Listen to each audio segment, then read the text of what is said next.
Welcome to this video on Willy Russell's Blood Brothers. In the next few minutes I'll use just 10 quotes to help you get an understanding of this thought-provoking play. One key theme of the play is summed up in the opening quote. So did you hear the story of the Johnston twins, as like each other as two new pins, of one womb born on the self-same day, how one was kept and one given away. The simile, as like each other as two new pins, suggests that they are identical in every way, and their similarity is reinforced by the term self-same. And the fact that one will be kept, Mickey, and one given away, Edward, then invites us to think about how much the social environment affects people's chances in life. He's gone. He's gone up to heaven, love. He's living with Jesus and the angels. Mrs. Johnston pretends that Edward is dead, but the real meaning here is that Edward is now in a kind of heavenly realm. As a middle-class child, he's blessed with a brighter future than is possible for the son who's remained with her. In fact, elsewhere she says Mrs. Lyons' house is a palace. The dialogue goes on to say that he'll have everything he wants and be well looked after. I don't want her to hold the baby, Richard. I don't want the baby to catch anything. Babies catch things very easily, Richard. Mrs. Lyons appears to be worried that Edward might catch a disease from Mrs. Johnson, but she's actually worried that Edward might become infected by Mrs. Johnston's chaotic way of living. That's why she wants to keep Edward isolated from any interaction with the Johnston family. They say that if either twin learns that he was once a pair, they shall both immediately die. Mrs. Lyons is playing on Mrs. Johnston's superstitious nature here. This idea of the power of superstition is frequently reinforced in the play, with the narrator referencing the role of the devil, the bogeyman, and lines about things that are supposed to lead to bad luck, like shoes on the table, killing a spider, breaking a mirror. And this quote also foreshadows the deaths of Mickey and Edward, who actually do die within moments of discovering that they are twins. This next exchange, the first time that Edward and Mickey meet, is very informative.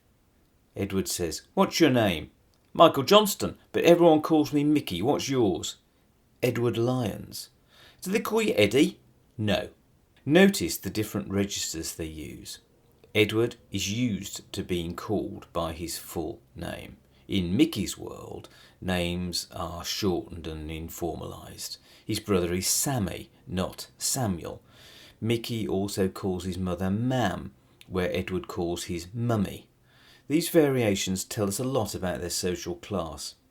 You'll notice later that Sammy refers to Linda as Mickey's tart. This is the type of language that would never be used in the Lyons middle-class household. It was more of a prank, really. I'm not sure I'd let him mix with the likes of them in the future. Just make sure he keeps with his own kind, Mr. Lyons. Edward, Mickey and Linda have just got into trouble with the police. But whereas Mickey's mother has been threatened with court over her family's behaviour, the police interpret the very same behaviour by Edward as a mere prank. And there is a massive irony in the fact that the policeman is encouraging Edward to stay with his own kind and not mix with the Johnstons, because who are Edward's own kind? Culturally, it's the Lyons family, but biologically, it's the Johnstons. So we can see here how prejudice affects the way we are treated by society. Halfway through Act 2, Linda, Edward and Mickey reach the age of 18, and this moment of transition to adult life brings their differing futures into focus. The narrator says, "And only if the three of them could stay like that forever, and only if we could predict no changes in the weather, and only if we didn't live in life as well as dreams, and only if we could stop and be forever just 18. They've reached a threshold, adulthood, and the effects of having different upbringings are about to be magnified. That's why the playwright makes use of something called anaphora here. That's the repetition of words or phrases at the beginning of a line. And this amplifies the conditional and only if. But the conditions are impossibilities. The weather always changes. Dreams do not match reality, and they cannot remain 18. While no one was looking, I grew up, and you didn't, because you didn't need to. Just 3 months later, the changes are already painfully apparent. Mickey has lost his job, and Linda is pregnant. Their lives are diverging rapidly from Edward's.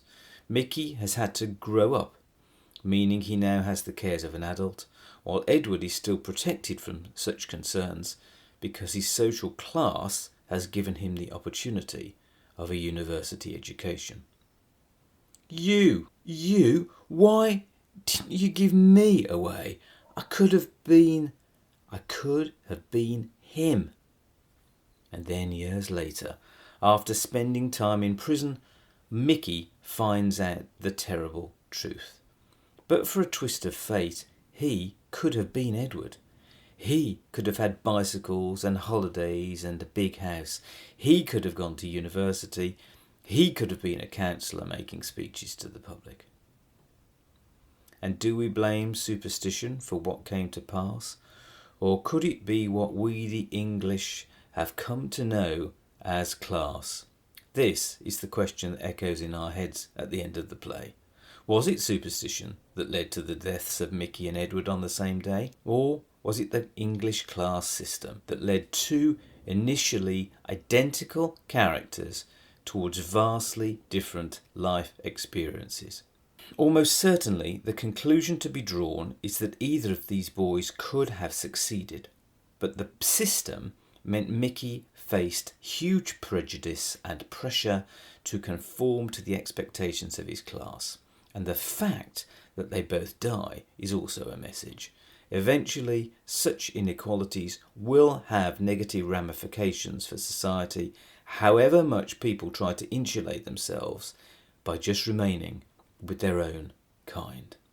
So, do look out for some of these features as you read and watch this play, and I hope that this video has given you some useful insights that will help you to get greater enjoyment from Willy Russell's Blood Brothers. Give a thumbs up if you enjoyed this video and subscribe now so that you never miss any of my future posts.